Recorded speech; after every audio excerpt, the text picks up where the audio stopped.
Hello friends, welcome back to rainbow home. నేను మీ అను. ఈరోజు వీడియోలో నేను మీకు ఫ్రిడ్జ్ ఆర్గనైజేషన్ చూపించబోతున్నాను. మా ఇంట్లో మా ఫ్రిడ్జ్ని నేను ఏ విధంగా ఆర్గనైజ్ చేశాను, ఏమేం వస్తువులు పెట్టాను అనేది ఈ వీడియోలో మీకు చూపిస్తాను. ఈ ఫ్రిడ్జ్ వచ్చేసి ఇది ఎల్జీ ఫ్రాస్ట్ ఫే ఫ్రిడ్జ్ అండి. ఇది మేము 6 years ముందు తీసుకున్నాము. యాక్చువల్లీ మా కబోర్డ్స్ కలర్ వచ్చేసి వైట్ అండ్ పింక్ కాంబినేషన్ అనమాట. దానికి మ్యాచింగ్గా ఉంటుందని మేము ఈ కలర్ని చూస్ చేసుకున్నాము. అండ్ దీని స్పెసిఫికేషన్స్ వచ్చేసి ఇది ఎల్జీ కంపెనీ ఫ్రిడ్జ్ అండి. ఇది మనకి 10 years వారంటీతో వస్తుంది. ఇది 4 star రేటింగ్ ఉన్న ఫ్రిడ్జ్. దీని కెపాసిటీ వచ్చేసి 255 liters అండ్ ఇది స్టెబిలైజర్ లేకుండా కూడా మనకి వర్క్ చేస్తుంది. ఇప్పుడు నేను ఫ్రిడ్జ్ లోపల ఏ విధంగా ఆర్గనైజ్ చేశానో మీకు చూపిస్తాను. ఫస్ట్ నేను డోర్లో ఏమేమి పెట్టానో చూద్దాము. ఈ డోర్కి మాకు 4 racks లాగా ఇచ్చారండి. ఫస్ట్ ర్యాక్ వచ్చేసి ఇది ఎగ్ ట్రే. ఇక్కడ నేను ఎగ్స్ని ఆర్గనైజ్ చేశాను. నెక్స్ట్ ర్యాక్ వచ్చేసి మనకి ఈ విధంగా 2 పార్టిషన్స్గా వస్తుంది. ఇక్కడ నేను చిల్లీ సాస్ పెట్టానండి, అలాగే క్రాన్బెర్రీ క్యాండీస్ కూడా పెట్టాను. ఎప్పుడైనా ఫుడ్ క్రేవింగ్స్ ఉన్నప్పుడు మనం జంక్ ఫుడ్స్ అవన్నీ తినకుండా అవాయిడ్ చేయడం కోసం నేను ఈ క్రాన్బెర్రీ ఎప్పుడూ పెడుతూ ఉంటానండి. అవి తింటే మనకి ఆకలి అంతగా వేయదు అండ్ క్రాన్బెర్రీ హెల్త్కి చాలా మంచిది. సో నెక్స్ట్ అక్కడ అల్లం వెల్లుల్లి పేస్ట్ కూడా ఉంటుంది. పక్కన పార్టీషన్లో వచ్చేసి నేను పికిల్స్ పెట్టానండి. పికిల్స్ ఎక్కువగా నేను ఫ్రిడ్జ్లోనే పెడుతూ ఉంటాను, చాలా ఫ్రెష్గా ఉంటాయి ఫ్రిడ్జ్లో స్టోర్ చేసుకుంటే. ఫస్ట్ది వచ్చేసి అది హోమ్ మేడ్ ఆవకాయ పచ్చడి అండ్ నెక్స్ట్ ఇది మేము హైదరాబాద్లో తీసుకున్నాము పుల్లారెడ్డి స్వీట్స్ నుంచి గోంగూర పికిల్ అనమాట, చాలా బాగుంది. లాస్ట్ ఉన్న థర్డ్ ర్యాక్ వచ్చేసి కొంచెం హైట్ ఉన్నవి పెట్టుకోవచ్చు అండి, మనం కంటైనర్స్ పెద్దవి పెట్టుకోవచ్చు. సో నేను ఇక్కడ 3 glass కంటైనర్స్లో డ్రై ఫ్రూట్స్ని స్టోర్ చేసుకున్నాను. ఒక దాంట్లో వాల్నట్స్, బాదం పప్పులు, ఇంకా జీడిపప్పులు పెట్టాను. అలాగే కుంకుమ పువ్వు డబ్బా కూడా జీడిపప్పులు దాంట్లో వేశాను. ఈ 3 ఏంటంటే బయట ఉంటే పాడైపోతాయేమో అనే ఉద్దేశంతో నేను ఫ్రిడ్జ్లోనే స్టోర్ చేస్తానండి. అలాగే టొమాటో కెచప్ కూడా నేను ఇక్కడే పెట్టాను.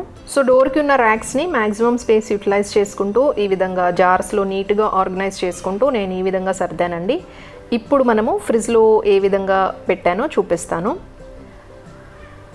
సో ఫ్రిడ్జ్లో అయితే ఈ విధంగా 4 పార్టీషన్స్ లాగా ఉంటుంది. మనం విడివిడిగా ఒక్కొక్క దాంట్లో ఏమేమి పెట్టానో మీకు క్లియర్గా చూపిస్తాను.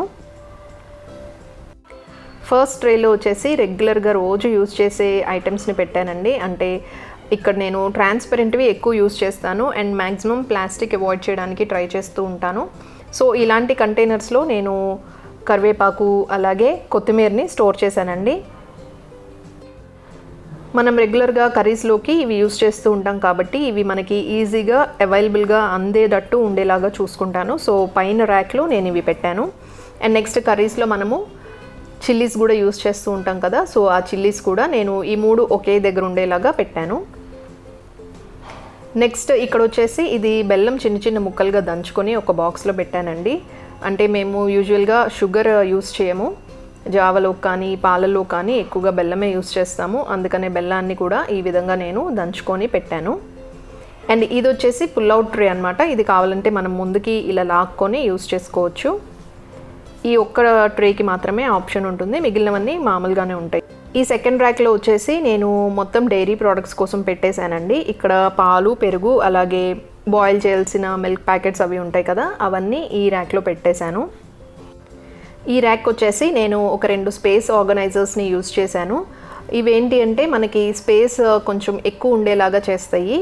ఇవి మనకి అమెజాన్లో దొరుకుతాయి. వీటిలో మనము ఫ్రూట్స్ కానీ వెజిటబుల్స్ కానీ స్టోర్ చేసుకోవచ్చు. ఇక్కడైతే నేను టొమాటోస్ అలాగే రోజు మనము లెమన్ యూజ్ చేస్తూ ఉంటాం కదా, లెమన్ని ఇక్కడ స్టోర్ చేశాను. ఇప్పుడు ఈ థర్డ్ ర్యాక్లో ఏం పెట్టానో చూపిస్తాను. ఇక్కడ స్టీల్ బాక్సెస్ పెట్టానండి. ఈ బాక్స్లో మా బాబుకు కావాల్సిన బిస్కెట్స్ ఉంటాయి. నెక్స్ట్ ఆ బాక్స్లో నేను కొబ్బరి లౌస్ చేశాను, అవి అందులో పెట్టాను. అండ్ ఇక్కడ ములక్కాడల్ని కట్ చేసి ఈ విధంగా ఒక బాక్స్లో పెట్టి స్టోర్ చేశాను అనమాట. అండ్ ఈ స్వీట్స్ వచ్చేసి ఇవి తెలిసిన వాళ్ళు కాకినాడ నుంచి పంపించారండి. కాకినాడ ఫేమస్ స్వీట్ కాజా ఉంటుంది కదా, అవి. సో ఎక్కువే పంపించారు, అందుకని కొన్ని నేను ఫ్రిడ్జ్లో పెట్టాను. లాస్ట్ ర్యాక్ వచ్చేసి ఇది కొంచెం పెద్దగా ఉంటుందండి. సో అందుకే ఇక్కడ నేను దోశ బ్యాటర్ కానీ ఇడ్లీ బ్యాటర్ కానీ పెడుతూ ఉంటాను ఆ పెద్ద గిన్నెలో. అండ్ ఈ పెద్ద స్టీల్ బాక్స్లో నేను రాగి పిండిని స్టోర్ చేశానండి. అంటే రాగి పిండి హోమ్ మేడ్ అనమాట. బయట ఉంటే పురుగు వచ్చి పాడైపోతుందేమో, కష్టపడి ప్రిపేర్ చేసిందని చెప్పి నేను ఇది ఎప్పుడు ఫ్రిడ్జ్లోనే పెడుతూ ఉంటాను. ఈ పక్కన వచ్చేసి నేను కొన్ని రెడీమేడ్ ఫ్రూట్ జ్యూసెస్ పెట్టానండి. ఎవరైనా రిలేటివ్స్ వచ్చినప్పుడు పనికొస్తాయి. అలాగే ఇంట్లో చేసుకోవడానికి టైం లేనప్పుడు ఈ జ్యూసెస్ తాగుతూ ఉంటాము. సో ఇవి 1-2 ప్యాకెట్స్ ఎప్పుడు ఇంట్లో ఉంటాయి, అవి అక్కడ పెట్టాను. నెక్స్ట్ ఈ పెద్ద కంటైనర్లో వచ్చేసి ఇది హోమ్ మేడ్ ఆవకాయ పికిల్ అండి. సో ఫ్రెష్గా ఉంటుందని నేను ఎప్పుడు పికిల్ని ఫ్రిడ్జ్లోనే పెడుతూ ఉంటాను. అండ్ అది దోశ బ్యాటర్. ఈ ర్యాక్లో ఏంటి అంటే మనకి స్పేస్ ఎక్కువ ఉంటుంది కాబట్టి కొంచెం పెద్ద పెద్ద కంటైనర్స్ కూడా మనం ఈజీగా పెట్టుకోవచ్చు. నెక్స్ట్ ఇంకా లాస్ట్ టబ్లో ఏమేమి ఉన్నాయో మీకు చూపిస్తాను. అయితే ఈ టబ్ని నేను 2 పార్ట్స్గా డివైడ్ చేశానండి. ఒకవైపు అంతా నేను ఈ విధంగా జార్స్ లాగా పెట్టుకున్నాను, ఒకవైపు వెజిటేబుల్స్ ఫ్రూట్స్ పెట్టుకున్నాను. ఈ జార్స్లో ఏంటి అంటే త్వరగా పురుగు పట్టేస్తాయి, పాడైపోతాయి అనుకున్న ఎచ్చాలని ఇందులో పెట్టానండి. లైక్ మీల్ మేకర్ కానీ, పచ్చిశనగపప్పు, మైదా, ఇంకా ఆ చిన్న దాంట్లో ఫ్లాక్స్ సీడ్స్ ఉన్నాయి. సో బయట ఉంటే త్వరగా పురుగు వస్తాయి, పాడవుతాయి అనుకునే వాటిని నేను ఈ విధంగా ఫ్రిడ్జ్లోనే పెడుతూ ఉంటాను. నెక్స్ట్ ఇటువైపు ఈ సగం పార్టీషన్లో నేను వెజిటేబుల్స్ అండ్ ఫ్రూట్స్ పెడతాను. అండ్ ఇక్కడ పేపర్లో వ్రాప్ చేసి కొన్ని ఆకుకూరలు పెట్టానండి. సో అవి, అండ్ ఇక్కడ కొన్ని వెజిటేబుల్స్ అలాగే ఫ్రూట్స్ కూడా ఉన్నాయి. వెజిటేబుల్స్ వచ్చేసి మేము ఒక 2-3 డేస్కి సరిపడానే తెచ్చుకుంటాము, మరీ ఎక్కువ ఏం తెచ్చుకోమన్నమాట. ఫ్రూట్స్ ఏదో ఒక సీజనల్ ఫ్రూట్ అయితే ఉంటుంది. అండ్ ఇక్కడైతే ప్రజెంట్ దానిమ్మకాయలు ఉన్నాయి. సో ఈ కింద టబ్ని 2 పార్ట్స్గా చేసుకొని నేను ఈ విధంగా సర్దుకున్నాను. మొత్తానికైతే కింద ఫ్రిడ్జ్ని ఈ విధంగా ఆర్గనైజ్ చేశానండి. ఇప్పుడు పైన ఫ్రీజర్లో ఏమేమి పెట్టానో మీకు చూపిస్తాను. మేము ఇది 6 years ముందు తీసుకున్నాం. అప్పుడు కన్వర్టబుల్ మోడల్స్ అంతగా లేవండి. సో మాది ఇది కన్వర్టబుల్ కాదు, పైన మనం ఫ్రీజర్ లానే యూస్ చేసుకోవాలి. సో ఇక్కడ ఏమేమి పెట్టానో చూపిస్తాను. ఇవి 2 వచ్చేసి ఒకటి రైస్ ఫ్లోర్, ఇంకొకటి కార్న్ ఫ్లోర్. ఇవి కూడా మనం బయట పెడితే త్వరగా పాడైపోతాయి కాబట్టి నేను ఎప్పుడు ఫ్రిడ్జ్లోనే పెడతానండి. అండ్ ఇది కేక్స్ చేసుకోవడానికి కోకో పౌడర్, అలాగే ఇక్కడంతా కేక్ రిలేటెడ్ ఐటమ్సే ఉంటాయి. Baking powder, baking soda, food colours, ఇంకా ఎసెన్స్, అండ్ లాస్ట్లో వైట్ కలర్ డబ్బా ఇది వచ్చేసి ఇంగువ. సో ఈ ఫస్ట్ రోలో నేను ఇవన్నీ పెట్టాను. సెకండ్ ర్యాక్లో వచ్చేసి ఈ విధంగా జార్స్ ఉంటాయండి. ఇందులో డ్రై ఫ్రూట్స్ ఉంటాయి. ఫస్ట్ దాంట్లో వచ్చేసి ఇవి పిస్తా అండ్ కొన్ని మసాలా పౌడర్స్ కూడా ఉంటాయి. ఇది ధనియా పౌడర్, ఇది గరం మసాలా, అండ్ అది ఇలాచీ పౌడర్, లాస్ట్ వచ్చేసి బాదం పౌడర్ అనమాట. ఇవన్నీ నేను ఈ విధంగా ఒకే యూనిఫామ్గా ఉంటుందని అలాంటి డబ్బాల్లో వేశాను. ఇలా మనము గ్లాస్ కంటైనర్స్లో అలాగే ట్రాన్స్పరెంట్ వాటిల్లో స్టోర్ చేసుకుంటే ఏంటి అంటే మనం పిక్ చేసుకోవడానికి ఈజీగా ఉంటుంది. అండ్ అవి ఎంత క్వాంటిటీ ఉన్నాయో కూడా మనకు కనిపిస్తూ ఉంటుంది కాబట్టి మనం రీఫిల్ చేసుకోవడానికి కూడా ఈజీగా ఉంటుంది. సో ఇప్పుడు ఫ్రీజర్లో ఏమేమి పెట్టానో చూద్దాము.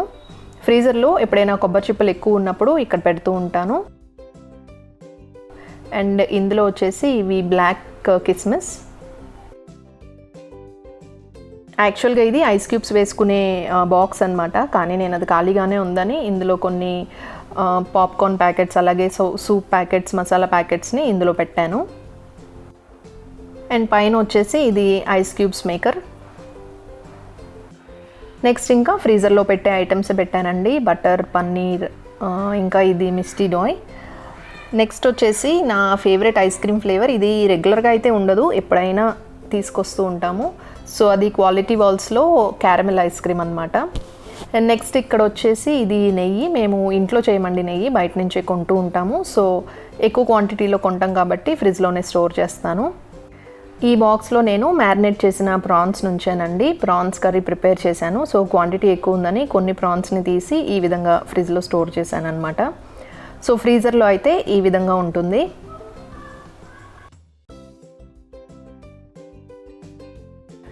అండ్ లాస్ట్ ఫ్రిడ్జ్ పైన కూడా నేను ఏం వస్తువులతో నింపనండి, ఎందుకంటే అది మనకి పైన ఉంటుంది కాబట్టి క్లీన్ చేసుకోవడం కష్టం, డస్ట్ పడినా మనకు కనిపించదు. సో నేను ఎప్పుడు ప్లెయిన్గానే ఉంచుతాను. జస్ట్ ఒక మ్యాట్ వేసాను, అలాగే ఒక ఫ్లవర్ వాజ్ ఒకటి పెట్టాను, అంతే. మా ఫ్రిడ్జ్ని నేను ఈ విధంగా ఆర్గనైజ్ చేశానండి. ఎక్కువగా ప్లాస్టిక్ని అవాయిడ్ చేసి గ్లాస్ కంటైనర్సే యూస్ చేశాను. అండ్ ట్రాన్స్పరెంట్ కంటైనర్స్ లీక్గా ఉండేవి నేను సెలెక్ట్ చేసుకున్నాను. అంటే స్పేస్ ఎక్కువ యూటిలైజ్ చేసుకోవచ్చు, మనం పిక్ చేసుకోవడానికి కూడా ఈజీగా ఉండేలాగా ఈ విధంగా ఆర్గనైజ్ చేసుకున్నాను. ఈ వీడియో మీకు నచ్చినట్టయితే వీడియోని లైక్ చేయండి. అలాగే మన ఛానల్ మీరు ఫస్ట్ టైం విజిట్ చేసినట్లయితే ఛానల్ని కూడా సబ్స్క్రైబ్ చేసుకోండి. అండ్ ఇంకొక విషయం ఏంటి అంటే ఏదైనా ఆర్గనైజింగ్లో ఏదైనా సజెషన్ ఇవ్వాలన్నా తప్పకుండా మీరు కామెంట్స్లో మెన్షన్ చేయండి. Thank you so much for watching rainbow home.